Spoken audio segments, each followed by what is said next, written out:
অবশেষে মেরামত হচ্ছে দয়াগঞ্জ সড়ক। বহু প্রতীক্ষার পর, কষ্টের পর, ধৈর্য ধারণের পর বর্তমান অন্তর্বর্তীকালীন সরকার মুখ তুলে চেয়েছেন অত্র এলাকাবাসী ও অত্র সড়ক দিয়ে যাতায়াতকারী জনগণের প্রতি। আমি এখানে দেখাচ্ছি রাস্তার কি বেহাল অবস্থা। পুরো রাস্তা জুড়েই আছে বড় বড় গর্ত। বৃষ্টির পানি জমে আছে গর্তগুলোতে। সেই সাথে পুরো রাস্তায় যেন দুমড়ে মুচড়ে আছে। এই রাস্তায় ছোট ছোট গাড়ি থেকে শুরু করে কার্গো গাড়ি পর্যন্ত কিছুদিন পর পর উল্টে পড়ে। এতে যানমাল উভয়ই ক্ষতিগ্রস্ত হয়। রাস্তা সংস্কারের কারণে তৈরি হয়েছে বিশাল যানজট, যার কারণে ঘণ্টাব্যাপী বসে থাকতে হচ্ছে গাড়ির ভিতরে লোকজনদের।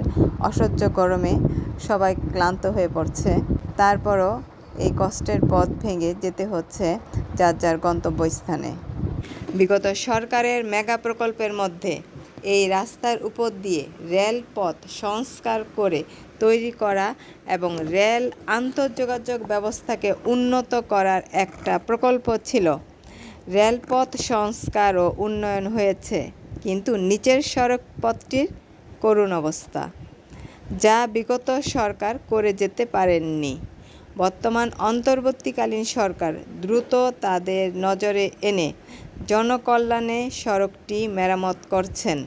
এতে এই সড়ক দিয়ে আমরা প্রতিদিন যাতায়াতকারী লোকজন যেমন স্বস্তি ফিরে পাব, সেই সাথে যানজট কমবে, এলাকাবাসীর উন্নয়ন হবে।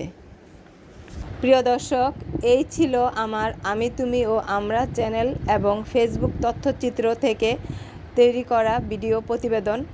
দেখা হবে অন্য কোনো ভিডিওতে। ভালো থাকবেন, সাথে থাকবেন। খোদা হাফেজ।